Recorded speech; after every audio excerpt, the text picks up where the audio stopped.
আচলতে কিছুমান কিতাপ চুবাই চাব লাগে, কিছুমান গিলিব লাগে, কিছুমান হজম কৰিব লাগে। ধৰক চিপছৰ নিচিনা, কিছুমান ভাতৰ নিচিনা। মৃত্যু মানুহে এবাৰেই হয়, এবাৰেই মৃত্যু হয়, কিন্তু জীৱন প্ৰতিটো ৰাতিপুৱাত হয়। বৰ্তমান সময়ত কিতাপ লিখি মানুহ চলিব পাৰে, জীয়াই থাকিব পাৰে।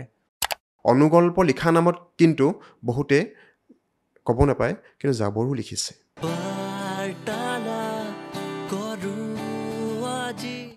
নমস্কাৰ, ভিডিঅ'টো ক্লিক কৰাৰ বাবে ধন্যবাদ। চাবলৈ আৰম্ভ কৰিছে বাৰ্তালাপ। আৰু এতিয়া গ্ৰন্থৰ বতৰ বুলিয়ে ক'ব লাগিব, কাৰণ অসমৰ বিভিন্ন প্ৰান্তত আৰম্ভ হৈছে গ্ৰন্থমেলা। ঠিক তেনেধৰণে নতুন লেখক লেখিকা, নতুন প্ৰজন্মৰ লেখক লেখিকাসকলক লৈ আমি বাৰ্তালাপ কৰিবলৈ আৰম্ভ কৰিছোঁ।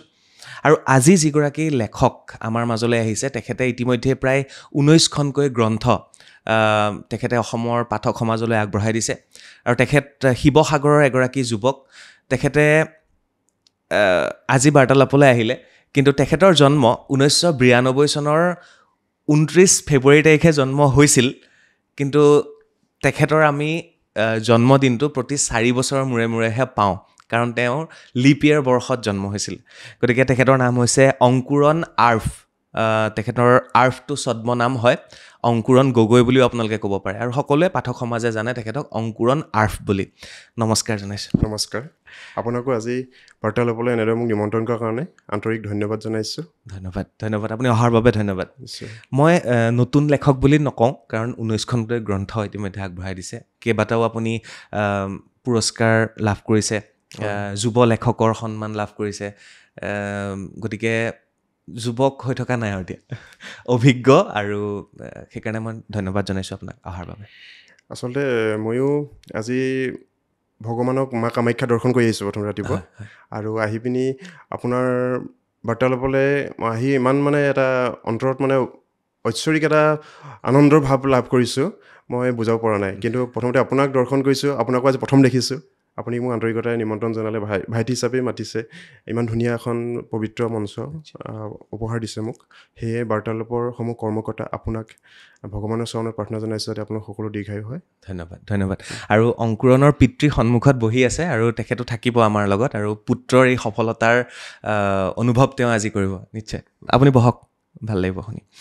মই এখনকৈ কিতাপ ল'ম, কিন্তু তাৰ আগতে কওঁ যে 1992 চনৰ 29 ফেব্ৰুৱাৰী 4 বছৰৰ মূৰত বাৰ্থডে পাতিবলগীয়া হয়। সেই মজাটো কওক এবাৰ। খৰচ কমে। আপুনি একদম প্ৰথম কথাটোতে কৈছে। মোৰ বন্ধুমহল বা মোৰ ছাত্ৰসকলেও কয়, ছাৰ আপুনি এনেওতো কিপনেই। আচলতে কিপন নহয়, কিন্তু 4 বছৰ মূৰত আপোনাক ভগৱানে পাতিলে যে এনেকৈ যে তুমি যাবা, আৰু আপুনি কম দিনত মানে বহুত কম খৰচত তুমি 4 বছৰ মূৰত বাৰ্থডেটো উদযাপন কৰিব পাৰিব। আচলতে মই বহুত সৌভাগ্যৱান বুলি নিজক অনুভৱ কৰোঁ। কেতিয়াবা নিজক অজানিতে নিজানত নিজক ভাবোঁ, প্ৰশ্ন কৰোঁ কিয় এনেকুৱা হ'ল। কেতিয়াবা প্ৰকৃতিৰ শক্তিটোৰ ওপৰত মোৰ অত্যন্ত বিশ্বাস আছে, আৰু মই খুব সংবেদনশীল সৰুৰে পৰা। আৰু প্ৰকৃতিৰ লগত মই অকলে বাৰ্তালাপ কৰিয়ে ভাল পাওঁ। গতিকে সেই মুহূৰ্তটো মই 4 বছৰখনে অপেক্ষা কৰি থাকোঁ, কেতিয়া আহিব।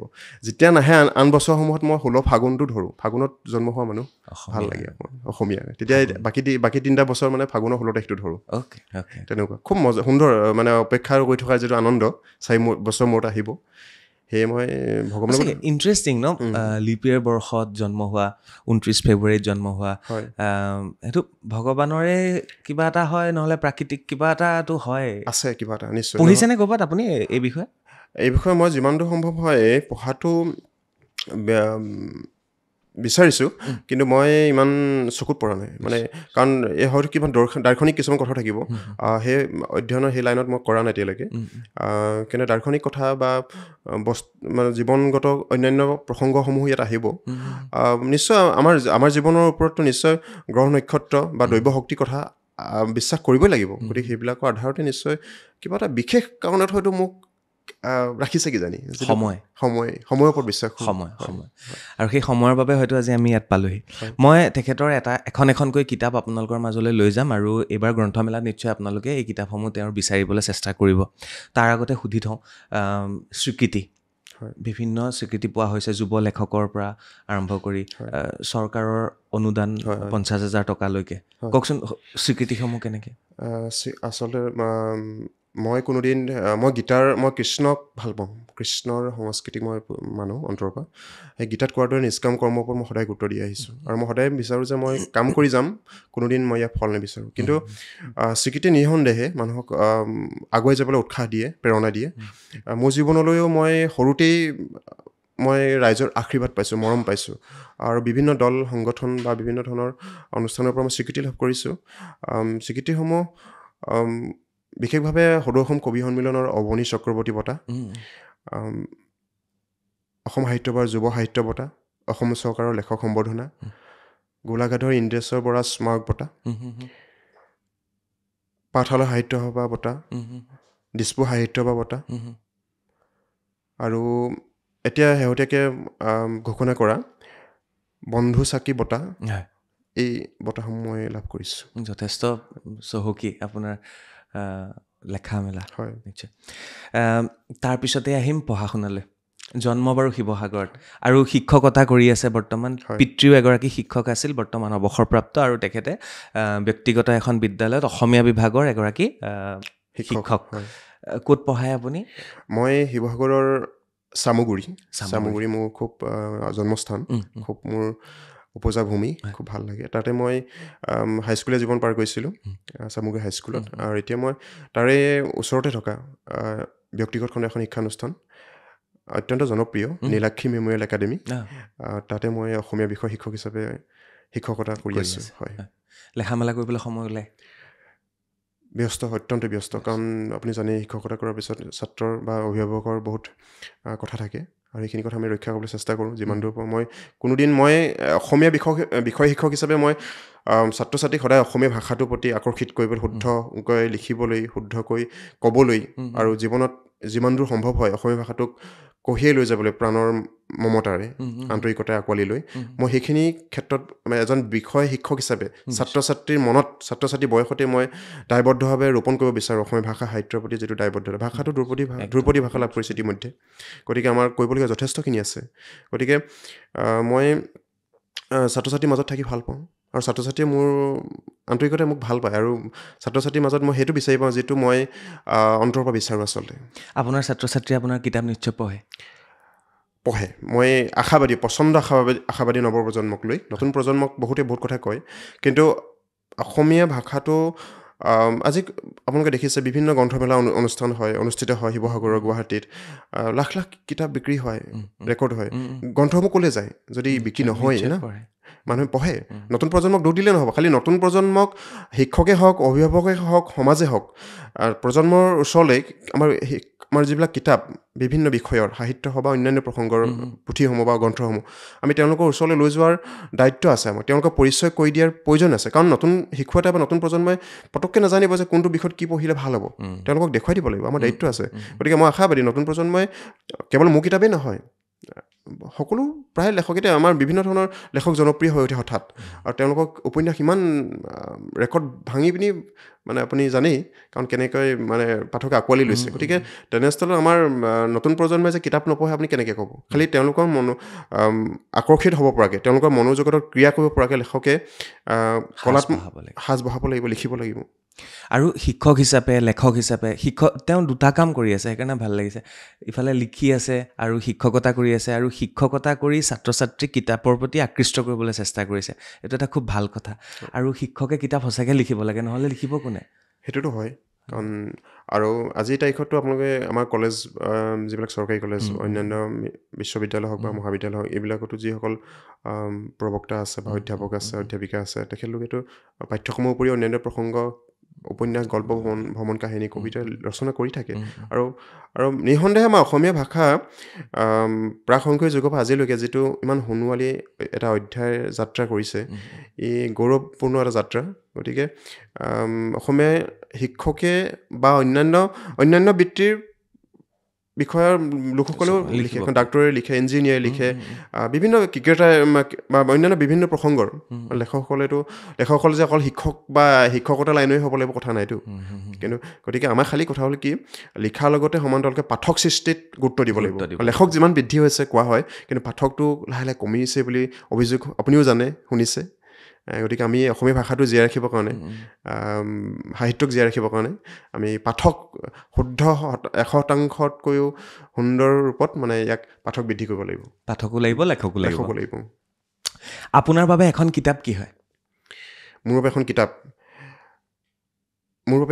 এখন কিতাপ অন্তৰৰ অমৃত অনুভূতি ই জ্ঞানৰ অক্ষয় সিন্ধু মহাসিন্ধু এজন লেখকৰ জীৱন অভিজ্ঞতাৰ বাস্তৱ প্ৰকাশ আৰু মা সৰস্বতীৰ বীণাৰ ঝংকাৰ যি ঝংকাৰ আমাৰ আত্মাত ধ্বনিত হৈ আছে ব্ৰহ্মাণ্ডত ধ্বনিত হৈ আছে আৰু ইয়াক আৰু অব্যক্ত ই প্ৰকাশ কৰিব নোৱাৰে ইয়াৰ যি অন্তহীন প্ৰজ্ঞাৰ যি প্ৰশান্ত তাৰ সেই সীমাটো অন্তহীন সেই মানে সেইকাৰণে প্ৰকাশ কৰিব নোৱাৰিম যে এখন কিতাপ আচলতে কি হয় কিতাপটো আৰু এটা কথা সত্যনাথ বৰাৰ পুথি অধ্যয়ন বুলি এটা কিতাপ পাঠ আছে আমাৰ পাঠ্যপুথি পঢ়াব লগা হয় তাত লিখা হয় কোনবিলাক কিতাপ পঢ়িব লাগে কোনবিলাক কিতাপ পঢ়িবলৈ আচলতে কিছুমান কিতাপ চুবাই চাব লাগে কিছুমান গিলিব লাগে কিছুমান হজম কৰিব লাগে ধৰক চিপছৰ নিচিনা কিছুমান ভাতৰ নিচিনা কথাবিলাক তেনেকুৱা পাঠত আছে মানে গতিকে কাৰণ কোনবিলাক চিপছৰ নিচিনাকৈ মুখ ৰুচক কিছুমান আপুনি ডিটেক্টিভ উপন্যাস পঢ়ি টাইম পাছ কৰিবৰ কাৰণে ক'ৰবাত ভ্ৰমণ কৰিছে আপুনি গৈছে যেনিবা তাত আপুনি পাৰ কৰিব পাৰে সময়টো সেইকাৰণে আপুনি মোক আকৌ এবাৰ এইটো বস্তু ৰিপিট কৰিব লাগে কিতাপ এবাৰ চুবাই খাব লাগে কিছুমান গিলিব লাগে হজম কৰিব লাগে হয় গতিকে চিপছৰ নিচিনাকৈ কিছুমান কিতাপ মানে আপুনি টাইম পাছ কৰিবৰ কাৰণে বা সময়টো পাৰ কৰিবৰ কাৰণে আপুনি কিতাপখন এনেই চাই পিনি ক'বলৈ গৈছে আপোনাৰ আমনি লাগিছে তেতিয়া কি হ'ল কিতাপখন আপুনি এখনো সৰু মানে সেই বিষয়ৰ কিতাপ যিখন বিষয় আপুনি কোনো তাৰপৰা জ্ঞান নাপায় বা তাৰপৰা কোনো আপোনাৰ বিশেষ লাভ নহয় কিন্তু কিতাপখন আপুনি এনেই টাইম পাছ কৰিবৰ কাৰণে পঢ়ি আছে মজাকৈ ডিটেক্টিভ এখন উপন্যাসো হ'ব পাৰে তেনেকুৱা সেইখন চুবাই চাব লাগে তাৰপিছত এখন চিপছৰ নিচিনাকৈ শেষ হৈ গ'ল কিন্তু আপুনি কিছুমান কিতাপ আপুনি চুবাই পিনি আপুনি গিলিব লাগে আৰু কিছুমান হজম কৰিব লাগে আৰু কিছুমান কিতাপ এনেকুৱা থাকে যিবিলাক কিতাপ মহাকাব্য বুলি নহয় কালজয়ী যিবিলাক গ্ৰন্থ যুগে যুগে যিবিলাক গ্ৰন্থৰ মূল্য কেতিয়াও নকমে সেইবিলাক গ্ৰন্থ আমি হজম কৰি প্ৰজন্মৰ পিছত প্ৰজন্ম আমি কঢ়িয়াই লৈ আহিছোঁ অজানিতে ভাল পাই গৈ আছোঁ তাৰ আদৰ্শই আমাৰ জীৱন গঢ় দি আছোঁ সভ্যতা গঢ় দিছোঁ গতিকে কিতাপৰ প্ৰকাৰ আছে তেনেকুৱা খুব সুন্দৰ উদাহৰণ তেতিয়াহ'লে আপোনাৰ কিতাপবিলাক মই খাম হজম কৰিম নে গিলি থ'ম সেয়া পাঠক হিচাপে আপুনিও ক'ব আৰু সময়ে ক'ব আৰু আমাৰ অসমবাসী ৰাইজে ক'ব নিশ্চয় মই অংকুৰণ আৰ্ফ ডাঙৰীয়াৰ এইখিনি কিতাপ এই কিতাপৰ টোপোলা চাওক তেওঁৰ ইমানখিনি কিতাপৰ ভিতৰত মই মাত্ৰ 1 2 3 4 5 6 7খন কিতাপ তেখেতে মোৰ কাৰণে লৈ আহিছে এই 7খন কিতাপ আমি কেনেকৈনো সৃষ্টি হ'ল আঁৰত কি আছে অকণমান জানিবলৈ চেষ্টা কৰিম মই প্ৰথম সেউজীয়া শিপাখন লৈছোঁ অৰণ্য মানৱ যাদৱ পায়ং ডাঙৰীয়াৰ জীৱনৰ আধাৰিত এখন কিতাপ উপন্যাস এখন কি আছে আৰু এখন কিতাপ কেতিয়া লিখিছিল 2022 হয় মই সাধাৰণতে কবিতা লিখোঁ মই কবিতাৰে আৰম্ভ কৰিছোঁ 2010 চনত মই যেতিয়া হাই ছেকেণ্ডেৰী পঢ়ি আছোঁ তেতিয়া মোৰ প্ৰথম জীৱনৰ কবিতাৰ কিতাপখন প্ৰকাশ হৈছিলে নাম আছিল স্বপ্নদ্ৰষ্টা তাৰপিছত মই কবিতাৰ লিখি আছোঁ এখন দুখনকৈ এতিয়ালৈকে কবিতাৰ 7খন কিতাপ প্ৰকাশ হ'ল কবিতাৰ আৰু অসমবাসী ৰাইজে মোক সাধাৰণতে কবিতা লিখা মানুহ হিচাপেই জানে কিন্তু মই লাহে লাহে কিন্তু উপন্যাস লিখাৰ এটা মোৰ প্ৰেম বা অন্তৰৰ ভিতৰৰ পৰা এটা প্ৰেৰণা মই নিজে বহুত সময়ত অনুভৱ কৰি আহিছিলোঁ সেইকাৰণে মই অত্যন্ত মৰসাহ কৰি উপন্যাস লিখিবলৈ আগবাঢ়িলোঁ সেই উপন্যাস প্ৰথম লিখিছিলোঁ মই নিয়তংকুৰ কৰ্ম ডিব্ৰুগড় বিশ্ববিদ্যালয় পটভূমিত 2017 চনত অসম সাহিত্য বা শিৱসাগৰ অধিৱেশনত উন্মোচন হৈছিলে নিয়তংকুৰ কৰ্ম শ্ৰীকৃষ্ণ গীতাৰ বাণীৰে মানে সেই উপন্যাসখনৰ নায়কৰ কাহিনী আগবাঢ়িছে সেইটো গম পাব পঢ়িলে পাঠকে গম পাব আৰু এই সেউজীয়া শিপাখন মই 11 বছৰ সুদীৰ্ঘ 11 বছৰ যাদৱ পায়েং ডাঙৰীয়াৰ লগত মানে তেখেতৰ হাবিত বিভিন্ন সময়ত বিভিন্ন ঋতুত বাৰিষা ঋতুত শৰৎ ঋতুত খৰাঙৰ সময়ত মানে বিভিন্ন সময়ত হাবিত থাকিছোঁ গৈছোঁ তেখেতৰ ঘৰত আছোঁ বিভিন্ন সময়ত হাবিখনৰ ৰেহৰূপ চাইছোঁ তেখেতৰ জীৱন প্ৰণালী চাইছোঁ তেখেতৰ লগত বিভিন্ন স্থান গৈছোঁ সুদীৰ্ঘ 11 বছৰ গৱেষণাৰ অন্তত মানে ক্ষেত্ৰভিত্তিক গৱেষণাৰ অন্তত এই সেউজীয়া শিপা নামৰ উপন্যাসখন অৰণ্য মানৱ যাদৱ পায়েং ডাঙৰীয়াৰ জীৱনভিত্তিক উপন্যাস তেখেতৰ হাতেৰেই তেখেতৰ অভয়াৰণ্যত তেখেতৰ মানে মূলাৰ ফৰেষ্টত অৰণ্যত উন্মোচন কৰা হৈছিলে 2022 চনৰ ডিচেম্বৰত সেইখনেই এখন সেউজীয়া শিপা অৰণ্যত থাকিলে 11 বছৰ ঘূৰিলে ফুৰিলে প্ৰত্যেকটো ঋতুৰ পৰিৱৰ্তন দেখিলে 11 বছৰ মানে মই মাজে মাজে যাওঁ মাজে গম হয়, পাইছোঁ হয়। তথাপি 11 বছৰ আছে গৈছোঁ অৰণ্যে কি কয় কি দেখিলে তাত অৰণ্যই অন্তৰৰ নিৰ্জন প্ৰেমময় প্ৰাৰ্থনা নিজানত কঢ়িয়াই ফুৰে যি প্ৰাৰ্থনাৰ পোহৰ অৰণ্যৰ সেউজীয়াৰ অন্তহীন সেউজীয়াৰ মাজত বিলীন হৈ আছে ই চিৰকাল সোমাই আছে তাৰ বুকুত যি বতাহৰ বাঁহী বাজে গছ পাতে পাতে সেই সুৰ অনুৰণিত হয় সেই সুৰ যদি আমি যান্ত্ৰিক নগৰীৰ মাজত নেপাওঁ কোলাহলৰ মাজত নেপাওঁ ভোগবাদৰ মাজত নেপাওঁ বস্তুবাদীৰ চিন্তাধাৰাৰ মাজত নেপাওঁ ব্যক্তিকেন্দ্ৰিকতাৰ মাজত নেপাওঁ অৰণ্যই নিজানৰ নৈৰ দৰে গুণগুণকৈ প্ৰেৰণাময় প্ৰেমৰ আৰু প্ৰজ্ঞাৰ গান কঢ়িয়াই লৈ ফুৰে সৃষ্টিৰ অপৰূপ সৌন্দৰ্য তাত কঢ়িয়াই লৈ ফুৰে সৃষ্টিকৰ্তাৰ আশীৰ্বাদ কঢ়িয়াই লৈ ফুৰে যি আমাৰ জীৱনৰ কাৰণে সঁচাকৈ সঞ্জীৱনী সোধাকৈ কোনো গুণে কম নহয় আমি অশান্তি হ'লে কোলাহলত ডুব গ'লে বা নিজৰ মাজত একাকিত্বত ডুবিলে আমি অৰণ্যৰ মাজলৈ গুচি যাওঁ জলপ্ৰপাতৰ মাজলৈ গুচি যাওঁ নৈ এখনৰ মাজত অকলে গুচি যাওঁ গতিকে আমি অৰণ্যৰ মাজত ভ্ৰমণ কৰিবলৈ গুচি যাওঁ অৰণ্যৰ মাজত আমি সেইটো বিচাৰি পাওঁ যিটো আমি ক'তো পৃথিৱীত বিচাৰি নাপাওঁ অৰণ্য আন্ধাৰ বুলি কয় অৰণ্য সেউজীয়াৰ গাহ আন্ধাৰ মানে অৰণ্য এফালে যিমান জয়াল ভয়ানকো বিভিন্ন ধৰণৰ জন্তু আছে বিভিন্ন ধৰণৰ বিষাক্ত সাপ থাকিব পাৰে বিষাক্ত চৰাই থাকিব পাৰে তাৰ মাজতো আমি জীৱন জীনাৰ গান শুনিবলৈ পাওঁ যে সেই আন্ধাৰ যেনেকৈ আন্ধাৰৰ মাজত আলফুলীয়া সুবাসিত সৌন্দৰ্যময় শেৱালি ফুলপাহ ফুলে ঠিক তেনেদৰে সেউজীয়াৰ সেই আন্ধাৰৰ মাজত সৃষ্টিৰ জীৱনৰ বীজ অংকুৰিত হয় নিশ্চয় তাৰপিছত আন এখন তুলি নিশ্চয় মই এখন লৈছোঁ মাটি মুৰুলিৰ মাত হয় এইখনত কি আছে আৰু এইখন আচলতে এইখন প্ৰেক্ষাপট মই কৈছোঁ মোৰ জীৱনটো মই কৃষ্ণৰ চৰণত সমৰ্পিত ৰাধা কৃষ্ণ চৰণত সমৰ্পিত এইখন আচলতে মোৰ চতুৰ্থখন কাব্যগ্ৰন্থ আৰু এখন বিশেষত্ব হ'ল কি অসম সাহিত্য সভাৰ 17 বৰ্ষ শিৱসাগৰৰ অধিৱেশন যে হৈছিলে তেতিয়া এখন গ্ৰন্থ শ্ৰেষ্ঠ গ্ৰন্থ বিবেচিত হৈছিলে তাত বঁটা পাইছিলে অসম সাহিত্য সভাৰ 17 বৰ্ষৰ শিৱসাগৰীয় 17 বৰ্ষ অনুষ্ঠানত মাটি মুৰলি মাতে মোৰ 17 বৰ্ষত মানে শ্ৰেষ্ঠ গ্ৰন্থ কাব্যগ্ৰন্থ সন্মান লাভ কৰিছিলে আৰু সেই মাটি মুৰলি মাত যিটো আমাৰ পঞ্চভূতৰ দেহ তত্ত্বটো আমাৰ জীৱন যিটো দেহ আমাৰ যিটো দেহ তাৰ পঞ্চভূতৰ দেহে নিমিত্ত যিটো দেহ আমাৰ তত্ত্বই নিমিত্ত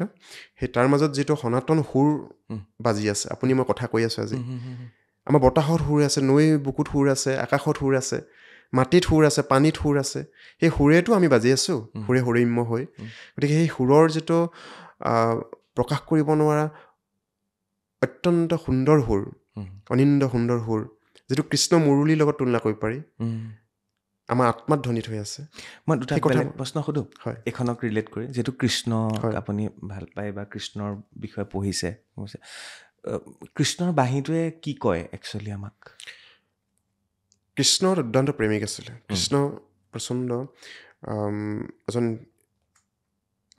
এজন শিল্পী আছিলে কৃষ্ণ দূৰদৰ্শী চিন্তাধাৰা আছিল চতুৰ ৰাজনীতিবিদ আছিল কৃষ্ণৰ এজন সুন্দৰ শাসক আছিলে কৃষ্ণ অত্যন্ত শক্তিশালীও আছিলে সখা আছিলে প্ৰেম তেওঁ ক'ত নাই বিচৰা বন্ধুৰ মাজত বিচাৰিছে প্ৰেমিকাৰ মাজত বিচাৰিছে ৰাধাৰ মাজত বিচাৰিছে লগৰ সমনীয়াৰ লগত মাতিছে বিচাৰিছে যমুনাৰ বুকুত বিচাৰিছে গকুলৰ প্ৰতিখিলা পাত প্ৰতিটোপাল বৰষুণ যি টোপাল বৰষুণে ধূলিত পৰি পিনি জীপাল কৰে পৃথিৱী প্ৰতিখিলা ফুলৰ লগত মৰাই চৰাইৰ লগত প্ৰকৃতিৰ লগত তেওঁতো বনমালী বাঁহীটোৰ কথা আপুনি সুধিছে বনমালী হৈছে তেওঁ প্ৰকৃতিক ভাল পাইছে তেওঁ বনমালা পিন্ধিছে মৰাই চৰাইৰ শিৰত গুজি লৈছে মুকুটত তেখেতে মাখন খাইছে প্ৰকৃতিত উৎপন্ন হোৱা তেওঁ প্ৰকৃতিৰ সন্তান প্ৰকৃতিৰ পৰাই তেওঁ সৃষ্টি হৈ আছে প্ৰকৃতি পুৰুষ তেওঁ প্ৰকৃতিৰ প্ৰেমময় পুৰুষ আৰু তেওঁ গোটেই দৰ্শনটো তেওঁ আন্ধাৰৰ কাৰাগাৰত জন্ম হৈছে আৰু আন্ধাৰৰ কাৰাগাৰৰ পৰা আহি পিনি পুতনা বা অঘাসুৰ বকাসুৰ যিবিলাক সেইবিলাক এতিয়া ৰাস আহি আছে গতিকে সেইবিলাক এটা জীৱনলৈ অহা সংঘাতৰ প্ৰতীক আন্ধাৰৰ প্ৰতীক সেইখিনি তেওঁ নিজেই দমন কৰিছে নাশ কৰিছে আৰু তেওঁ নিজে নিজৰ বাধা সংঘাত আঁতৰাই তেওঁ জীৱনত আগুৱাই গৈছে আগুৱাই গৈ তেওঁ সময়ে সময়ে নিজৰ কৰ্তব্য কৰি গৈছে সময়ত তেওঁ প্ৰেমিকাকো এৰিছে বন্ধুকো এৰিছে তেওঁ নিৰ্মোহ হৈছে নিৰপেক্ষ হৈছে নিৰ্লোভ হৈছে বাঁহীটো বৃন্দাবনতে এৰি থৈ গুচি গৈছে সময়ৰ সুদৰ্শন হাতত দাঙিছে দুষ্টক দমন কৰিছে। মহাভাৰতত সত্যক উদ্ধাৰৰ কাৰণে, সত্যক প্ৰতিষ্ঠাৰ কাৰণে তেওঁ কি যে নাই কৰা, কিমান যে অভিশাপ মূৰত পাতি লোৱা নাই তেওঁ দ্বাৰকাৰ অধিপতি হৈছে। লাষ্টত তেওঁ গোটেইখিনি লীলাৰ সামৰি তেখেতে দ্বাৰকা সাগৰত ডুব যোৱাইছে তেওঁৰ ইচ্ছাতে। তেওঁ আকৌ ব্যাধহৰত তেওঁ মৃত্যু হৈছে। গতিকে এই আমাৰ জীৱনটোত যে সুখ দুখ হাঁহি কান্দোন, জয় পৰাজয়, প্ৰেম বিচ্ছেদ, ঘৃণা, প্ৰাপ্তি অপ্ৰাপ্তি, পোহৰ আন্ধাৰ, এই যে ইমান বাৰে বৰণীয়া সৌন্দৰ্য আৰু সংঘাতৰ আৰু আন্ধাৰৰ পিছত পোহৰ অহা প্ৰত্যাশা, আকৌ আন্ধাৰ, আকৌ আশা, মুনিচুনি সন্ধিয়া সময়ত তুলসী তলত জ্বলি থকা চাকি গছৰ যিটো আশা, হেঙুলীয়াত যিটো আশা, সেই আশাৰ মাজত যি সুৰ, মুঠতে এটাই কৃষ্ণ বাঁহীটোত এইটোৱে দেখা যায় জীৱনৰ সুৰ শুনাই আছে, জীৱনৰ সনাতন সময়ৰ সুৰ অনুৰণিত হৈ আছে। সেইকাৰণে তেওঁ বাঁহী বজাইছিলে, এহাতে বাঁহী বজাইছে, এহাতে সময়ৰ সুদৰ্শনো তুলি ধৰিছে। গতিকে কৃষ্ণই আৰু কৃষ্ণ পূৰ্ণ অৱতাৰ। কৃষ্ণক ইমান কম সময়ত আমি প্ৰকাশ কৰিব নোৱাৰোঁ। কৃষ্ণ এনেকুৱা এক তত্ত্ব, এনেকুৱা এক জীৱনৰ অমৃত দৰ্শন, গোটেইখিনি তেখেতৰ মুৰলীটোৰ মাজত ধ্বনিত হৈ আছে নিশ্চয় চিৰকাল। ইমান ধুনীয়াকৈ বৰ্ণনা কৰিছে, ধন্যবাদ। ইয়াৰ পিছত আৰু এখন লৈছোঁ, এইখন কি পাংৰাও। হয়, পাংৰাওখনত অস্ত্ৰ তুলি লোৱা আছে, হয়, তৰোৱাল আছে, কোন হয়? এই উপন্যাসখনৰ কথা মই কওঁ। এইখন মোৰ বনলতা প্ৰকাশনে প্ৰকাশ কৰিছে। ধন্যবাদ জনাইছোঁ বিশেষকৈ মই আমাৰ প্ৰদ্যুৎ দাক। প্ৰদ্যুৎ দাই নতুন প্ৰজন্ম হিচাপে মোক এই পাংৰাও উপন্যাসখন প্ৰকাশ কৰি যিখিনি মোক প্ৰেৰণা দিলে, মোক উৎসাহ দিলে, মই প্ৰদ্যুৎ দাক বহুত ধন্যবাদ জনাইছোঁ। আৰু মই বিশেষকৈ খুব সৌভাগ্যৱান, বনলতাৰ 50 বছৰ যিটো অতিক্ৰম কৰিছিলে সময়, তেতিয়া এই কিতাপখন মুকলি হৈছিলে। কাৰণ সেউজীয়া শিপাৰ এমাহৰ পিছত এই কিতাপখন ওলাইছে, মানে 2023 জানুৱাৰীত ওলাইছে। আৰু এই কিতাপখন উন্মোচন কৰিছিলে মানস ৰবীন দাই। আৰু উন্মোচন কৰা মই কথাখিনি কৈছোঁ, পাংৰাও মৈদামৰ স্থলীত যি মেডাম মেফি উদযাপন কৰা হৈছিলে, তাত মানে এই কিতাপখন উন্মোচন হৈছিলে। এখন উপন্যাস, আচলতে মই বিষয়টো কৈছোঁ, এই উপন্যাসখন হৈছে পাংৰাও এজন বীৰ হয়, স্বৰ্গদেউ চহুমুহুঙৰ দিনৰ দিহিঙীয়া ৰজা। তেওঁ বকতাত আছিলে। সেইটো সময়ত তেখেতে বিভিন্ন যুদ্ধ বিগ্ৰহ কৰিব লগা হৈছিলে। আমাৰ বিশেষকৈ মই শিৱসাগৰৰ সন্তান, শিৱসাগৰৰ জাঁজি নৈ, দিখৌ নৈ এৰিব নোৱাৰোঁ, জাঁজি নৈ এৰিব নোৱাৰোঁ, গতিকে ইমান ধুনীয়া গীত আছেই। এই জাঁজি নৈ পাৰৰ কাহিনী, জাঁজি নৈ পাৰৰ যিটো সভ্যতা, সেই জাঁজি নৈ পাৰৰ মানুহখিনিৰ মাজত, ককা আইতাসকলৰ মাজত মুখে মুখে বহুত সময় ধৰি বাগৰি আহিছিলে পাংৰাও চৰিত্ৰটো, তেখেতৰ জীৱন কথা, তেখেতৰ জীৱনৰ লগত জড়িত বিভিন্ন ধৰণৰ প্ৰসংগসমূহ, তেখেতৰ নামৰ আধাৰত কেনেকৈ পুলিবৰ হ'ল, পদুমণি পুখুৰী হ'ল, ৰণখাম কেনেকৈ হ'ল, তুলি পাহাৰ কেনেকৈ হ'ল, গোটেইখিনি, আৰু আমাৰ আমগুৰিৰ পেঙেৰাঘাট হস্পিটেল কেনেকৈ হ'ল, সেই পেঙেৰাঘাটত কেনেকৈ পাংৰাও নাও বান্ধি নগাৰ লগত যুদ্ধ কৰিছিল। আচলতে দিহিঙীয়া ৰজাই পাংৰাওক বকতাৰ পৰা আনি ইয়াত ৰাখিছিলে আমাৰ জাঁজি নৈ পাৰত, মানে নগা বিদ্ৰোহ দমন কৰিবৰ কাৰণে, নগাৰ লগত যুদ্ধ কৰিবৰ কাৰণে। আৰু নগাক তেখেতে দমন কৰাইছিলে। আৰু নগাৰ ৰজাই বশ্যতা স্বীকাৰ কৰি পদুমণি নামৰ এগৰাকী ছোৱালী, কুঁৱৰী, মানে আইটনীয়া ফৈদৰ নগা কুঁৱৰী, মানে স্বৰ্গদেউক উপহাৰ দিব বিচাৰিছিলে। কিন্তু স্বৰ্গদেউে তেওঁক গ্ৰহণ নকৰি পাংৰাওক দি দিছিলে। পাংৰাওৱে পদুমণিক, মানে পদ্মী হয়, পদ্মীক গ্ৰহণ কৰিছিলে নিজৰ পত্নী ৰূপে। আৰু সেই পদ্মীক যি স্থানত ৰখা হৈছিলে আৰু বাৰী পুখুৰী খান্দি দিছিলে স্বৰ্গদেৱে, পাংৰাও সেই পদ্মী অপভ্ৰংশ ঘটি ঘটি মানুহৰ মুখত বিয়পি পদুমণি হ'ল আৰু পদুমণি পুখুৰী হ'ল। পদুমণি পুখুৰী, হয়। তেনেকৈ আমাৰ জাঁজি নৈ পাৰৰ সেই সময়খিনিৰ কথা আৰু সেই সময়ৰ সমাজখনৰ কথা, আহোমৰ দিনৰ সেই সময়ৰ যি বিভিন্ন জাতি জনগোষ্ঠীৰ মাজত যিটো সমন্বয় আৰু নগাৰ আক্ৰমণক দমন আৰু কেনেকৈ তেওঁ নতুন ৰাজ্য স্থাপন, সেইখিনি এই পাংৰাও উপন্যাসখনত প্ৰকাশ কৰা হৈছে। বিশেষকৈ পাংৰাও চৰিত্ৰটো আহোম বুৰঞ্জীত বা অসম বুৰঞ্জীত পাবলৈ কঠিন, কিন্তু এই পাংৰাও চৰিত্ৰটো মানুহৰ মুখে মুখে চলি আছিলে। কিন্তু আমাৰ সেই অঞ্চলত সিঁচৰতি হৈ এতিয়াও আছে কিছুমান সাঁচিপতীয়া পুথি, যিবিলাক পুথি আমাৰ ব্যক্তিগতভাৱে বহুত স্থানত সংৰক্ষিত হৈছে, কিন্তু তেওঁলোকে উলিয়াই দিব বিচৰা নাই কিবা কাৰণত। কিন্তু মই বহুত চেষ্টা কৰি এই পাংৰাও চৰিত্ৰটো মই ৰাইজৰ মাজলৈ সজীৱ আৰু জীৱন্ত ৰূপত উলিয়াই দিবলৈ চেষ্টা কৰিলোঁ। প্ৰায় 3 বছৰীয়া সময় মই এই কিতাপখনৰ কাৰণে, উপন্যাসখনৰ কাৰণে লৈছিলোঁ। হয়, উপন্যাসখন সৰু দেখিবলৈ, কিন্তু বহুত কষ্ট কৰি মই তেজমহঙৰ এটা চৰিত্ৰ মানে মানুহৰ মাজৰ পৰা, সময়ৰ বুকুৰ পৰা উলিয়াই আনি মই উপন্যাস আকাৰে দিছোঁ। পাঠকে আঁকোৱালি ল'লে ভাল লাগিব। পাংৰাও বনলতাত পাব। আমাৰ সেই সময়ৰ বীৰৰ কাহিনী। হয়। তাৰপিছতে খামদৈ কুঁৱৰীৰ কথা হয়, কথা এখন আচলতে মোৰ কবিতা কাব্য সংকলন এখন মোৰ সপ্তম কাব্যগ্ৰন্থ আপুনি যে অলপ আগত কৈছিলে মোৰ লিপিয়াত জন্ম লিপিয়াতে মই এই কিতাপখন উন্মোচন কৰিছিলোঁ মানে এইবাৰ মোৰ 2024 চনত অধিবৰ্ষৰ পৰিছে লিপিয়া পৰিছিলে ফেব্ৰুৱাৰীত 29 ফেব্ৰুৱাৰী পাতিলোঁ মানে মই বিশেষ এটা স্থানত পবিত্ৰ স্থানত মই কৃষ্ণক যিটো ভাল পাওঁ সেইকাৰণে মই ঢেকীয়াখোৱা নামঘৰত ভকতৰ হাতেৰে মই খামদৈ কুঁৱৰী কথকতা নামৰ মোৰ কাব্যগ্ৰন্থ সপ্তম কাব্যগ্ৰন্থখন উন্মোচন কৰিছিলোঁ আৰু এই খামদৈ কুঁৱৰী কথকতা মানে প্ৰথম মই এটা মালিতা হয় প্ৰসংগক্ৰমে কৈ দিওঁ আমাৰ শিৱসাগৰৰ জনপ্ৰিয় অভিনেত্ৰী অমৃতা গগৈ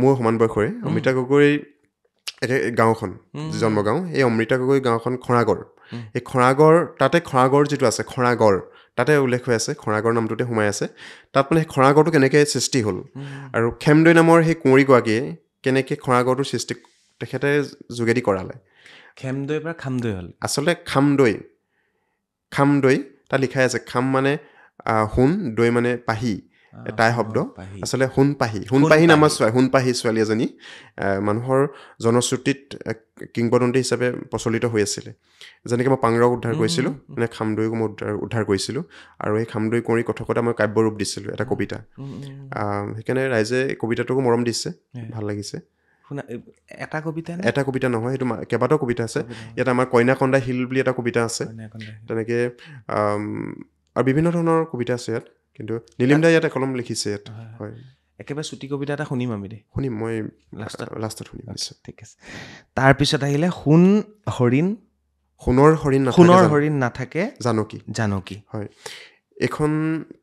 এইখনো মোৰ কাব্যগ্ৰন্থ এই কাব্যগ্ৰন্থখনৰ জন্মৰ এটা কাহিনী আছে আৰু এই কাব্যগ্ৰন্থখন অসমৰ ডক্টৰ নগেন শইকীয়া ছাৰ বা অন্যান্য সমালোচকেও ক'ব বিচাৰে যে অসমীয়া সাহিত্যৰ প্ৰথমখন ৰামায়ণ কেন্দ্ৰিক কাব্যগ্ৰন্থ বুলি অৰ্থাৎ ৰামায়ণৰ বিভিন্ন চৰিত্ৰক লৈ মানে এটা দুটা চৰিত্ৰক লৈ নৱকান্ত বৰুৱা বা অন্যান্য বিভিন্নজনে এতিয়ালৈকে ডক্টৰ জ্যোতিৰেখা বাইদেউ হাজৰিকা বাইদেউ লৈকে বিভিন্নজনে মানে এটা দুটা চৰিত্ৰক লৈ লিখিছে কবিতা কিন্তু ৰামায়ণৰ সম্পূৰ্ণ চৰিত্ৰক লৈ মানে আধুনিক বিশ্লেষণেৰে হয়তো কবিতা এখন কিতাপ কৰা হোৱা নাই মই কিতাপখন বহুত সাহসেৰে মানে কৰিবলৈ চেষ্টা কৰিছিলোঁ বিশেষকৈ এই কিতাপখন মই লিখিছিলোঁ লকডাউনৰ সময়ত যেতিয়া আমি সৰুতে দেখা শৈশৱতে দেখা ব্লেক এণ্ড হোৱাইটৰ যিখন ৰামায়ণ সেইখন যেতিয়া লকডাউন পুনৰ সম্প্ৰচাৰ কৰিছিলে তেতিয়া ৰামায়ণখন মই চাই পিনি মই পুনৰ মোৰ সেই শৈশৱৰ সৰুকালৰ মোৰ সেই ল'ৰালিটো মোৰ সৰুকালৰ মই মোক নিজক বিচাৰি পাইছিলোঁ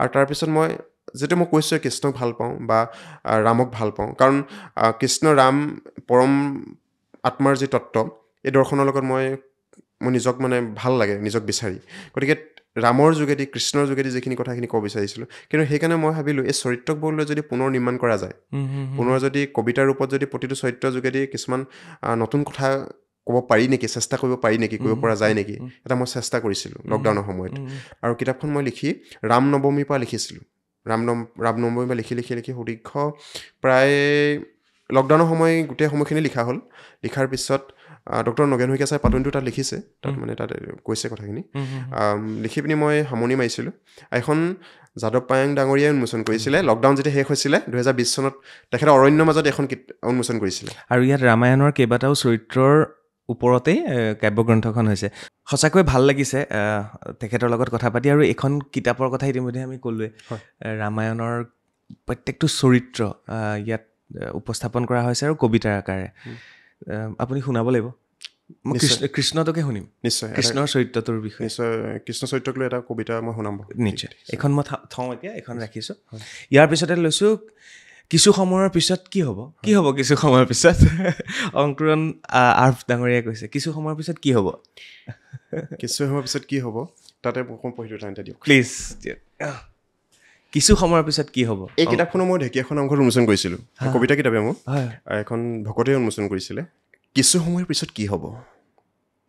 পিছত কি হ'ব পাহাৰটো খহি পৰিব বতাহজাক ধুমুহা হ'ব পোহৰবোৰ আন্ধাৰ মুখবোৰ মুখা কথাবোৰ অকথ্য বিশ্বাসবোৰ অবিশ্বাস্য যিটো পাহাৰ চাই আপুনি ভাল পাইছিল সেউজীয়া পাহাৰটোৰ বুকুৰে বৈ অহা ফটিক পানীৰ জলপ্ৰপাতটো চাই সপোন বিভোৰ হৈ সংকল্প লৈছিল জীৱন ধুনীয়া কৰাৰ সেই পাহাৰে যদি খহি পৰে আচলতে কিছু সময়ৰ পিছত কি হ'ব কোনে জানে, কোনেও নাজানে। নিৰন্তৰ আমি লৈ ফুৰোঁ হে মনত সন্দেহ আৰু শংকাৰ, মেঘমল্লাৰ অনিশ্চয়তাৰ এখনি আকাশ। বাপৰে, কিছু সময়ৰ পিছত কি হ'ব কোনেও নাজানে আচলতে। হয়, সেইকাৰণে ছুটিকৈ অকণমান পঢ়ি দিলোঁ, দীঘল কবিতা। গম পাইছোঁ। এইখন কবিতা সংকলন কেতিয়া কৰা এইখন আৰু কেনেকুৱা এখন মোৰ এখন 6 নম্বৰ কাব্যগ্ৰন্থ। 6 নম্বৰ কাব্যগ্ৰন্থ। ইয়াত অকণমান মানে ভৱিষ্যতৰ হয়, মানে আচলতে সময়ক লৈ কিছু আৰু আমাৰ জীৱনটো যে অনিশ্চয়তা, আধুনিক জীৱনটো যে অনিশ্চয়তা, আমি অলপ সময়ৰ পিছত কি হ'ব আমিতো নাজানো। সেইটো এটা আশংকা নহয়নে বাৰু? আৰু সেইটো বেছি চিন্তা কৰি থাকিলে আমিতো জীয়াই থাকিব নোৱাৰিম। কিন্তু হ'লেও আমাৰ তথাপিও মনলৈ এটা আহে, আমি জীয়াই আছোঁ, কিছুমান পিছত কি হ'ব বাৰু? ভালেই হ'বনে বেয়া হ'ব? মৰিমেই নে থাকিমেই নে? তথাপিও আশা থাকে, জীয়াই থাকে মানুহ। আশাতে মানুহ জীৱন ধুনীয়া কৰে। আচলতে আমি আশাৰে জীৱন ধুনীয়া কৰা আচলতে শিল্পী আমি। নিশ্চয়। আৰু মৰিম বুলি মানুহ জীয়াই নাথাকে, জীয়াই থাকিম বুলি মানুহ জীয়াই। আচলতে মই ভাবোঁ মৃত্যু মানুহে এবাৰে মৃত্যু হয়, কিন্তু জীৱন প্ৰতিটো ৰাতিপুৱাত হয়। প্ৰতিটো ৰাতিপুৱাত জীৱন হয়। আমি ইমান ধুনীয়াকৈ চৰাই মাত এটাত, ইমান ধুনীয়াকৈ ফুলপাহ ফুলা সংগোপন শব্দত ৰাতিপুৱা আমি কুঁৱলী চেঁচা পৰিৱেশ এটাত যেতিয়া আমি সাৰ পাওঁ, ধুনীয়াকৈ আমি অৱচেতন হৈ থকা অৱস্থাৰ পৰা পুনৰ জাগি উঠোঁ। আমি সদায় প্ৰতিটো ৰাতিপুৱা জীৱন পাওঁ। আৰু তাতোতকৈ ডাঙৰ কথা হ'ল কি, সেইকাৰণে প্ৰতিটো দিন নতুনকৈ সজাই তুলিবৰ কাৰণে আমি নতুন জীৱন এটা উদযাপন কৰিব বিচাৰোঁ। আমি নতুন ৰাতিপুৱা এটা সংকল্পলৈ আগুৱাই যাব পাৰোঁ। আৰু ঠিক তেনেদৰে আমি প্ৰতিটো মুহূৰ্তত জীওঁ, প্ৰতিটো মুহূৰ্তত মৰোঁ। কাৰণ মৰি অহা মুহূৰ্তবোৰ সমষ্টিয়ে জীৱন। এই মুহূৰ্তটো মৰি যাব, আমি কথা পাতি অলপ দেৰি গুচি যাম মই। আকৌ এই কথাখিনি সোঁৱৰণি হৈ যাব, থাকি যাব। আকৌ বাৰ্তালাপত চাম, ফটো আপোনাৰখন চাম, কিন্তু কথাখিনি অতীত হৈ যাব। কিন্তু আমাৰ এই মুহূৰ্তটোৱে জীৱন, এই বৰ্তমানৰ মুহূৰ্তটোৱে জীৱন। সেইকাৰণে মই ভাবোঁ মানুহে সদায় জীৱনটোক ধুনীয়া কৰিবৰ কাৰণে, হয় যদিও মই লিখিছোঁ কিছু সময়ৰ পিছত কি হ'ব, সেই চিন্তাত ডুবি থাকিব নালাগে। কিন্তু কেতিয়াবা ডুবিব লগা হয়, কাৰণ জীৱনে আমাৰ মনে সকলো কথা কয়। কিছুমান একো নাথাকিলেও থকা যেন লাগে, আৰু সকলো থাকিলেও একো নথকা যেন লাগে। জীৱনটো তেনেকুৱাই। তাৰ মাজত আমি জীৱনৰ সোৱাদ ল'ব জানিব লাগিব। মৰি অহা মুহূৰ্তবোৰ সমষ্টিয়ে যিটো জীৱন, গতিকে আমি প্ৰতিটো মুহূৰ্ত এনেদৰে জীৱ লাগে, এনেদৰে জীয়াই থাকিব লাগে। আৰু প্ৰতিটো মুহূৰ্তক আমি মানৱীয় মুহূৰ্তক মানুহৰ আন্তৰিকতাৰে, মানুহৰ মৰমেৰে, মানুহৰ স্নেহেৰে, মানুহৰ মানৱতাৰে জীপাল কৰিব লাগে। আৰু তেতিয়া ভাবোঁ আমাৰ জীৱনটো ধুনীয়া হ'ব। সেইকাৰণে প্ৰতিটো মুহূৰ্ত আমি জীয়াই থাকিবলৈ শিকিব লাগে। খুব ধুনীয়াকৈ কৈছে। সময় মৰি যায় ন? হয়, সময় মৰি যায়, আকৌ সময়ৰ জন্ম হয়। আচলতে সময়ৰে জন্ম হয়, সময়হে মৰি যায়। সময় জন্ম হয়। এখন কিছু সময়ৰ পিছত কি হ'ব পঢ়িব আপোনালোকে, ভাল কবিতা আছে। তাৰপিছতে লৈছোঁ সাহিত্য অধ্যয়ন আৰু অন্বেষণ। এইখন কিহৰ ওপৰত? এইখন কবিতা সংকলন নহয়? এখন কবিতাৰ নহয়, এখন মোৰ প্ৰথমখন প্ৰবন্ধ কিতাপ। এখন মোৰ বিভিন্ন ধৰণৰ গৱেষণাধৰ্মী প্ৰবন্ধ আছে ইয়াত। এখন উন্মোচন হৈছিলে পহিলা বহাগতে। ডক্টৰ সব্যাসাচী মহন্ত ছাৰে উন্মোচন কৰিছিলে, গড়গাঁও কলেজৰ অধ্যক্ষ, মাননীয় অধ্যক্ষ ছাৰৰ ঘৰতে উন্মোচন কৰিছিলোঁ পহিলা বহাগত 2021 চনত। ছাৰৰ হাতেৰে উন্মোচন কৰিছিলোঁ। এখন গৱেষণাধৰ্মী 17টা প্ৰবন্ধ আছে, সাহিত্যৰ বিভিন্ন ধৰণৰ প্ৰসংগক লৈ লিখা প্ৰবন্ধ কিতাপ। কিমান পাতিম কিতাপৰ কথা? প্ৰায় 17, 18, 19খনমান কিতাপ আছে। কিতাপ টোটেল মোৰ মৌলিক গ্ৰন্থ 14খন, সম্পাদিত গ্ৰন্থ আছে টোটেল 6-7খনমান। ভঁৰাল বাঢ়ি গৈ আছে কিতাপৰ। কিন্তু মই এটা আপোনাৰ সেই চতুৰ্ভুজ কিতাপখনৰ পৰা মোক এটা কবিতা, কিন্তু আপুনি কবিতাৰ মানুহ। হয়, চতুৰ্ভুজখন আপুনি কলেজতে মই এইখিনি কৈ দিওঁ। চতুৰ্ভুজখন আচলতে নামটি, আমাৰ শিৱসাগৰ যিটো নামটিত অনুষ্ঠিত প্ৰথমখন ভাওনা প্ৰতিযোগিতা, নামটিৰ ইতিহাসত অনুষ্ঠিত প্ৰথমখন ভাওনা প্ৰতিযোগিতাৰ স্মৃতি গ্ৰন্থ চতুৰ্ভুজ। আমাৰে সৌভাগ্য, আমাৰ কৃষ্ণক ভাল পোৱাৰ প্ৰসাদ হিচাপে ৰাইজে আমাকে সম্পাদনাৰ দায়িত্ব দিছিলে, আমি সম্পাদনা কৰিছিলোঁ। কিমান দূৰ সফল হৈছে নাজানো, সময়ে ক'ব, পাঠকে ক'ব। কিন্তু কিতাপখন খুব মোৰ মৰম লাগে। আচলতে মই নিজৰ সন্তানৰ দৰে প্ৰতিখন কিতাপ যেনেকৈ মৰম কৰোঁ, এই গ্ৰন্থভাগিকো মই খুব অন্তৰৰ পৰা ভাল পাওঁ। মানে মই দুটামান প্ৰশ্ন কৰি লওঁ, বহুত দীঘলীয়া নকৰিম অনুষ্ঠানটো। তাৰপিছত আপুনি শেষত মোক এটা কবিতা। নিশ্চয়। মই প্ৰশ্নকেইটা এইকেইটা, বৰ্তমান সময়ত কিতাপ লিখি মানুহ চলিব পাৰে, জীয়াই থাকিব পাৰে? বৰ্তমান সময়ত কিতাপ লিখি আৰু মানুহ জীয়াই থাকিব বা খাব পৰা পৰিৱেশটো অসমত যিমান দূৰ দেখা যায় সম্ভৱ নহয়। শ্ৰদ্ধাৰ হোমেন বৰগোহাঞি ছাৰেও কিতাপ লিখিছিলে, আৰু তথাপিও তেখেতে বাতৰি কাকত সম্পাদনা কৰিছিলে, বিভিন্ন ধৰণৰ অন্যান্য কামবিলাক কৰিছিলে। কিন্তু তেখেতে জীৱিকা হিচাপে লৈছিলে যদিও প্ৰায় লোৱা নাছিলে হয়তো। কিন্তু তেখেতটো কথাটো বেলেগ, তেখেত পুৰোধা ব্যক্তিত্ব, তেখেত হোমেন বৰগোহাঁই ছাৰ সুকীয়াই, ছাৰেই। কিন্তু আমি যিহেতু নতুন আমি শিকি আছোঁ, মোৰ কথা কৈছোঁ বিশেষকৈ, আমি শিকি আছোঁ, গোটেই জীৱনটো শিকিবলৈ আছে। সদায় শিকি সাহিত্যৰ বিভিন্ন ধাৰাসমূহত যদিও মই হাত দিছোঁ, তথাপিও মই শিকি আছোঁ। কিন্তু মই ভাবোঁ অসমত সময় লাগিব, তেনেকুৱা এটা সময় আহিব। বাহিৰত যেনেকৈ আছে এজন চেতন ভগত বা অন্যান্যবিলাক যেনেকৈ লিখিয়ে খাই থাকে, তেনেকৈ আমাৰ ইয়াত সেইটো পৰিৱেশ এতিয়ালৈকে অহা নাই। বিভিন্ন ধৰণৰ প্ৰকাশকসকলেও কয় এতিয়া কিতাপৰ অত্যন্ত বেয়া বতৰ চলিছে, বিভিন্ন ধৰণৰ প্ৰতিষ্ঠিত লেখকসকলেও কিতাপ প্ৰকাশ কৰিবলৈ তেওঁলোকে বহুত সময়ত মানে আগবাঢ়ি নাহে। গতিকে সেইটো ক্ষেত্ৰত মানে অকণ দুখ লাগেও, হ'লেও মানে কিতাপৰ লগত জড়িত আছোঁ, মই খুব আশাবাদী। প্ৰতিজন লেখকৰ কলমৰ সৃষ্টিৰ কাৰণে আশাবাদী, পাঠকৰ কাৰণে আশাবাদী, নতুন প্ৰজন্মৰ মুখবিলাকলৈ চাই জ্ঞান পিপাসু চকুবিলাকলৈ চাই মই আশাবাদী, অসমৰ ভাষা সাহিত্য সংস্কৃতিৰ কাৰণে ভৱিষ্যতৰ কাৰণে আশাবাদী। আমাৰ লক্ষ্মীনাথে এৰি যোৱা ভাষা, শংকৰদেৱে মাধৱদেৱে চৰ্চা কৰি যোৱা ভাষা, আৰু বহুত যুগ ধৰি আগুৱাব লাগিব। তেতিয়া আমি ধ্ৰুপদী ভাষাৰ যিটো গৌৰৱ, যি গৰিমা লাভ কৰিছে শেহতীয়াকৈ, সেই ধ্বজাখন যুগান্ত ব্ৰহ্মপুত্ৰ যেতিয়ালৈকে থাকে তেতিয়ালৈকে ই উৰুৱাই থাকিব লাগিব। নিশ্চয় নিশ্চয়। এনেই আমি ধ্ৰুপদী ভাষা পাইছোঁ বুলি বিভিন্ন ধৰণৰ গৌৰৱ অনুভৱ কৰি থাকিলেই নহ'ব। এইটো ক্ষেত্ৰত মই ভাবোঁ আমাৰ ৰাইজলৈও আগবঢ়াম, তেওঁলোকে নিজৰ সন্তানসকলক যিমান দূৰ সম্ভৱ হয় মাধ্যমটো অসমীয়া দিলে ভাল। আৰু ভাষা হিচাপে তেখেতলোকে ইংৰাজী, হিন্দী, ফ্ৰান্স যি নকওক পৃথিৱীৰ, এলিয়েণ্টৰ ভাষা বাদে, এলিয়েণ্টটো ক'ব নালাগে, অন্য পৃথিৱীৰ যিমান ভাষা আছে সকলো ভাষা তেওঁলোকে সন্তানক শিকাওক ভাষা হিচাপে, কিন্তু মাধ্যমটো হিচাপে নিজৰ মাতৃভাষা শিকাওক। আৰু তেতিয়া অন্ততঃ মাতৃভাষাটো যেতিয়া গুৰুত্ব দিয়া হ'ব, ভাল পাব, শুদ্ধকৈ ক'ব লিখিব জানিব, তেতিয়া কি হ'ব, সকলোৱে চৰ্চা কৰি ভাল পাব, এটা পৰিৱেশ আহিব, এটা গ্ৰন্থ আন্দোলন হ'ব। ডক্টৰ অমৰজ্যোতি চৌধুৰী ছাৰ খুব ভাল পায় মোক, নিজৰ সন্তানৰ দৰে মোক মৰম কৰে। ছাৰে যি মানে গ্ৰন্থৰ আন্দোলনৰ যি বাটকটীয়া এই সময়ত লৈছে, তাতো আমি সহযোগ কৰিব লাগে। আৰু বিভিন্ন ধৰণৰ গ্ৰন্থৰ আগবঢ়াই নিবৰ কাৰণে, গ্ৰন্থৰ অধ্যয়নৰ ক্ষেত্ৰত, গ্ৰন্থৰ সৃষ্টিৰ ক্ষেত্ৰত সকলোৱে উদ্যোগ লৈছে। আপুনিও বিভিন্ন ধৰণৰ দেখিছোঁ, আপুনি বিভিন্ন ধৰণৰ বাৰ্তালাপত বিভিন্ন লেখকৰ যোগেদি আপুনি মেছেজ ৰাইজলৈ এৰি আছে, যে কৈ আছে যে অধ্যয়ন কৰক, পঢ়ক, লিখক, হয়নে? গতিকে মই আশাবাদী এদিন এনেকুৱা দিন আহিব অসমত লেখকে কেৱল লিখিয়ে খাব পাৰিব। হওক, সেইদিনা হওক, ভাল লাগিব। নিশ্চয় আহিব। নতুন লেখকৰ ভিতৰত, নতুন আপোনাতকৈ পিছত অহা লেখক, তেওঁলোকৰ বহুত কেইখন কিতাপ ৰাইজে আদৰি লৈছে। আপুনি কাৰ নাম ল'ব বিচাৰে শেহতীয়াকৈ নতুন লেখকৰ ভিতৰত? মই নতুন লেখকৰ ভিতৰত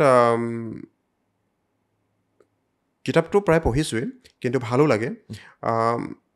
শেহতীয়াকৈ মই নিৰিবিলি, কৌশিক নন্দন, আৰু life of a driver Rupam দত্তদা, তেখেতলোকৰ নাম ল'ম। আৰু পুৰণাটো ক'বই নালাগে, অনুৰাধা বাবু মোৰ খুব প্ৰিয়। আমি এনে অনুৰাধা বাইদেউৰ এখন কিতাপৰ 25 বছৰ চেলিব্ৰেশ্যন কৰিলোঁ, চাইছিলোঁ। হয়, বাৰ লগত মোৰ এনেও ভাল, আৰু মণিকুন্তলা বা উপন্যাসসমূহ আমাৰ ভাল লাগে। বিভিন্ন ধৰণৰ লেখকৰ কবিতাও ভাল লাগে, কবিসকলৰ কবিতা খুব পঢ়োঁ মই। বিশেষকৈ মই লিখাতকৈ মই সদায় এতিয়া পঢ়িবলৈ চেষ্টা কৰি আছোঁ। সেইখিনি শেহতীয়াকৈ অনুগল্প লৈ পেলাই যথেষ্ট মানুহ আকৰ্ষিত হৈছে। যেনেকৈ আমি ছ'চিয়েল মিডিয়াত এটা ৰীল কম সময়ত চাই পেলাব বিচাৰোঁ, ঠিক তেনেধৰণে অনুগল্পত আমি এটা পৰ্যায়ত গৈ গল্পটো গুচি যায়, তাৰপিছত তললৈ গুচি আহে। আমি চিন্তাটো তাতেই কৰিব লাগে, আচলতে গল্পটো কি, বা এইটো ক'ৰবাত কোনোবাই কয় এইটো ডাবল মিনিঙৰ গল্প। অনুগল্পক লৈ পেলাই আপোনাৰ ধাৰণাটো কেনেকুৱা? এইটো বহুত কেইবাজনেও মোক সুধিছিলে আগতে, বিভিন্ন ধৰণৰ বাতৰি কাকতো দুই এজন সুধিছিলে। কিন্তু মই আপোনাক এটা কথা ক'ম, আপুনি আগতেও পঢ়িছে যে আপুনি হয়তো লিখি যাব পাৰে। কিয় আমি হেৰিয়াত 1 মিনিটৰ মই সেই কথাটো কৈছোঁ, বিস্ময়ত আছিলে, গৰিয়সীত 1 মিনিটৰ গল্প আছিলে। হয়, বিস্ময়ৰ কথা কওঁতে মই শেহতীয়াকৈ শ্ৰদ্ধাৰ দাদা ঢুকালে, তেখেতলৈ মই ইয়াৰ পৰাই মই নমস্কাৰ মানে প্ৰাৰ্থনা জনাইছোঁ, তেখেতৰ আত্মাৰ সদগতি কামনা কৰিছোঁ। ইমান এটা যুগান্তকাৰী ইতিহাস গ্ৰন্থ জগতত মানে তেখেতলোকে দি থৈ গ'ল, মানে বিস্ময়ৰ যোগেদি। গতিকে ককাই দিবলৈ মই ধন্যবাদ জনাইছোঁ, কাৰণ ভাষা সাহিত্য বহুত আগুৱাই থৈ গ'ল তেখেতলোকে। আমি সৰুৰ পৰাই তেখেত পাই আহিছোঁ বিস্ময়। কিন্তু বিস্ময়ৰ কথাটো ক'লে 1 মিনিটৰ যিটো গল্প, 1 মিনিটৰ গল্পটো অনুগল্প নহয়নে বাৰু? নহয় মানে ক'ব পাৰে, হয়। এতিয়া নামটো কোৱা হৈছে গল্প বা অনুগল্প। আমি যে কওঁ অনুপৰমাণু, সৰু মানে ক্ষুদ্ৰ অকণমানি, তাৰমানে আপুনি আজি, কাৰণ এই কথাটো মই অনুভৱ কৰোঁ, অনুগল্প সৃষ্টিৰ কথাটো এনেকুৱা হ'ল, আজি তাৰিখত মানুহ অত্যন্ত ব্যস্ত ইমান দীঘল কবিতা গল্প পঢ়িবলৈ উপন্যাস পঢ়িবলৈ মানুহৰ সময় প্ৰায় নাই তেনেস্থলত ক'বলৈ গৈছে কিবা কৰিছে হঠাৎ মানে পটককৈ চাইছে মানে এতিয়া 1 মিনিটত মানে পটককৈ পঢ়ি থৈ গ'ল আপোনাৰ ওচৰত মই বহি আছোঁ মই চাই গ'লোঁ আপোনাৰ কপালেদি ঘাম ওলাই আহিছে আৰু ঘামত আপোনাৰ সেই ঘামৰ বিন্দুটোত আপোনাৰ মাৰ মুখখন জিলিকি উঠিছে আৰু সেই মাৰ মুখত এটোপাল চকুলো এইটো এটা গল্প হ'ব পাৰে এইটো এটা গল্প হ'ব পাৰে পাঠকে নিজে বিচাৰি উলিয়াব লাগিব আচলতে অনুগল্প আৰু গল্প এনেও বৈশিষ্ট্য তেনেকুৱা হঠাৎ আৰম্ভণি হঠাৎ শেষ হয় নাটকীয় আৰম্ভণি নাটকীয় সাৰমণি আৰু শেষ হৈও যেন শেষ না হোৱা এনেকুৱা ধৰণৰ যিবিলাক অনুসন্ধিৎসু তাৰ যিটো গুণ আৰু কম পৰিসৰত কম কথাত কম চৰিত্ৰত কথা কয় গল্পই গতিকে সেই গল্পৰ আধুনিক অসমীয়া গল্পই যথেষ্ট আগবাঢ়ি গৈছে আৰু যিখিনি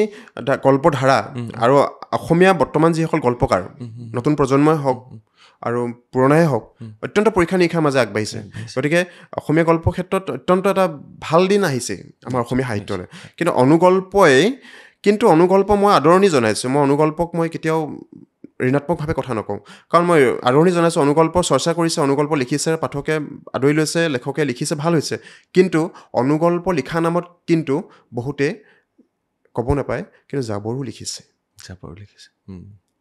গতিকে সেই ক্ষেত্ৰতো সাৱধান হোৱা ভাল যাতে আমি সাহিত্যক সদায় সাহিত্য কৰি ৰখা ভাল নিশ্চয় আৰু এটা প্ৰশ্ন সুধিম তাৰপিছত আপোনাৰ কবিতাটো শুনিম কৃষ্ণৰ ওপৰত যিটো কবিতা বৰ্তমান সময়ত সাহিত্যৰ চৰ্চা বুলি ক'বলৈ গ'লে সাহিত্য সভাৰ মঞ্চখনৰ কথা আমি অকণমান আজিকালি বেলেগ ধৰণে চাবলগীয়া হৈছে যিখিনি ঘটনা তাত ঘটি আছে সাহিত্য সভাত বাৰু যি কি নহওক সাহিত্য সভা ভাল হ'ব সেয়া আশা এটা আছে আমাৰ মনত কিন্তু সাহিত্য সভাৰ যদি সেইটো দশা হয় নতুন প্ৰজন্মই নতুন লেখকে বা নতুন পাঠকে কাৰ ওপৰত বিশ্বাস কৰিব কাৰ ওপৰত আস্থা ৰাখিব সেইটো এটা প্ৰশ্ন হয় তেনে ক্ষেত্ৰত ডিজিটেল প্ৰেক্ষাপটটোৱে ছ'চিয়েল মিডিয়াই সাহিত্যৰ চৰ্চা বা সাহিত্যৰ মঞ্চখনত কেনেধৰণে যোগাত্মক প্ৰভাৱ পেলাইছে আপোনাৰ দৃষ্টিত নিঃসন্দেহে এইটো অত্যন্ত জৰুৰী প্ৰশ্ন আপোনাৰ পৰা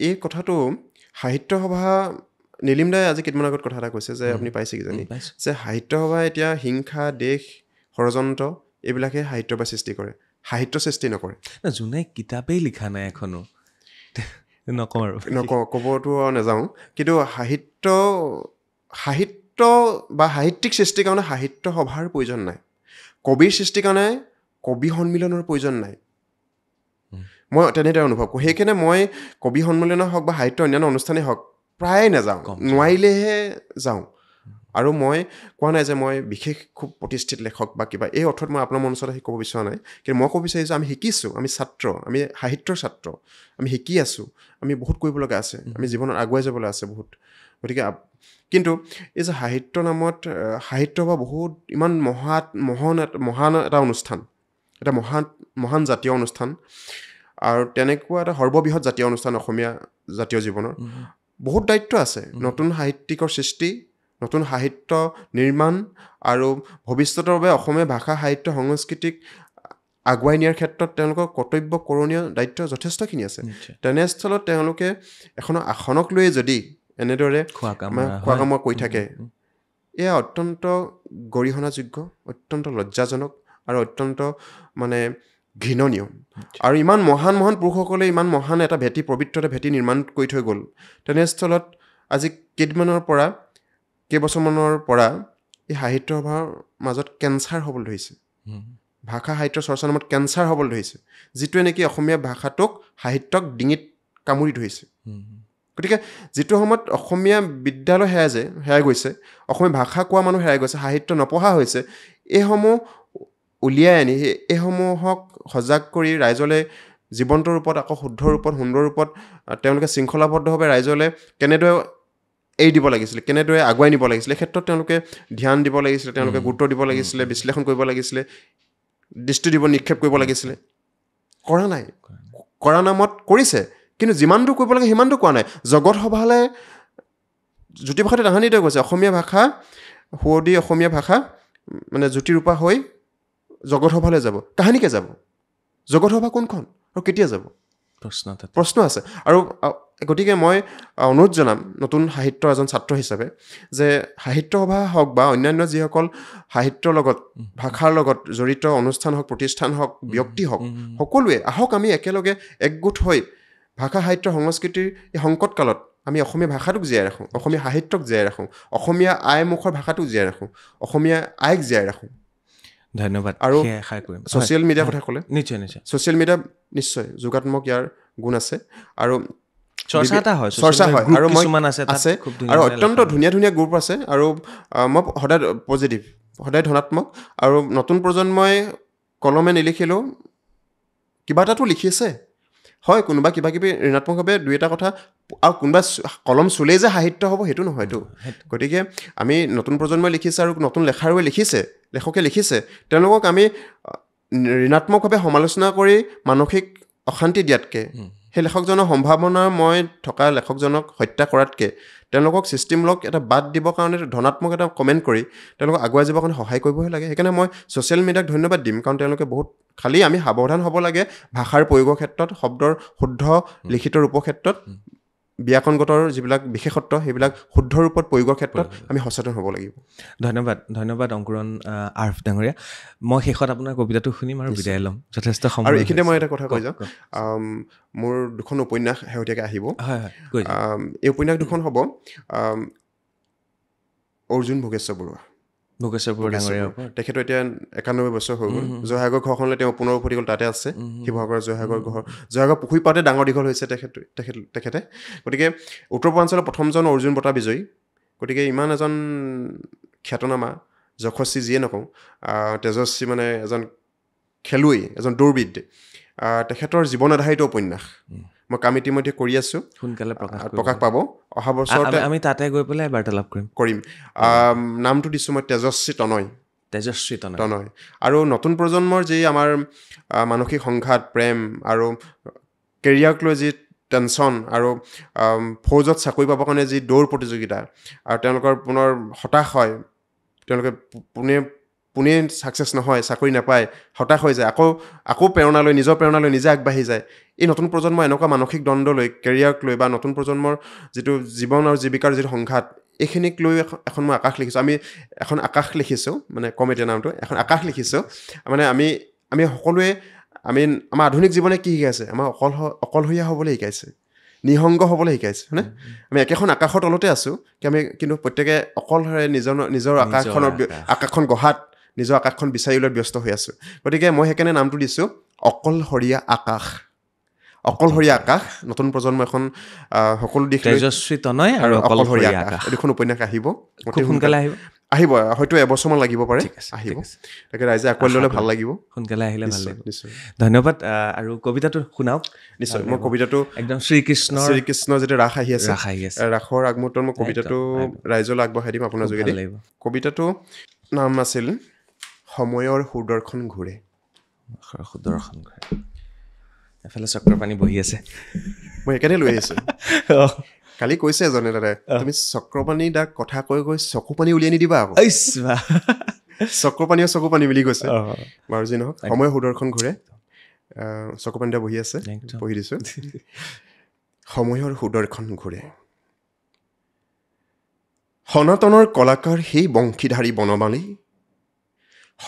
কলাকাৰ সেই বংশীধাৰী বনমালী ঘূৰাই দিয়া সময়ৰ সুদৰ্শন বিনাশ হওক অশুভ অধ্যায় চিটিকি পৰক যুগৰ তামস ৰঙী তেজ জটিল সময়ৰ জৰায়ু ফালি নবীন সুৰুজৰ হওক আগমন আবাহনী প্ৰাৰ্থনাৰ পথেদি হওক প্ৰজ্ঞাৱতী পোহৰৰ নিমন্ত্ৰণ ব্ৰহ্ম সত্য জগত মিথ্যা পঞ্চভূতৰ প্ৰক্ৰিয়াৰে আমি দেখিছোঁ কেৱল মাটিৰ কায়াৰ মায়াৰ মহামায়া সেই মুৰলী মনোহৰ মোহমতী চকুত আমাৰ পিন্ধাই দিয়া দিব্য দুত্ৰীয়ে জ্ঞানৰ জোনাকী তব পুণ্য পৰশেৰে আমিও জ্বলাব পাৰোঁ যেন ধন্য নৰতনু ভাল কৰি এই যুগৰ সংসাৰ বৈতৰণী অতিক্ৰমী সত্য শিৱ সুন্দৰৰ চাকি পিতবখনধাৰী পাৰিজাত ফুলমুখৰ হাঁহিৰ সেই দ্বাৰকানাথ আমি শুনিব খোজোঁ ভোগৰ সাগৰত কক বকাই থকা মানুহৰ মাতত ৰূপান্তৰৰ পাঞ্চজন্যৰ মাত চাব খোজোঁ তেজ আৰু চকু পানীৰ উপত্যকাত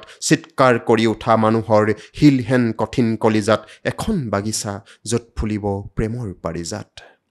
দিনে দিনে ইমান বিষাক্ত হৈ পৰিছে, দিনে দিনে ইমান বিষাক্ত হৈ পৰিছে আমাৰ তেজৰ তলৰ ফেটি সাপ। আন্ধাৰৰ আঁৰত কৰি গৈছোঁ বহুতো পাপ আৰু পাপ। দিনে দিনে ইমান বিষাক্ত হৈ পৰিছে আমাৰ তেজৰ তলৰ ফেটি সাপ। আন্ধাৰৰ আঁৰত কৰি গৈছোঁ বহুতো পাপ আৰু পাপ। আমি পাহৰি গৈছোঁ পূৰ্ণিমামুখী প্ৰেমৰ প্ৰাৰ্থনা।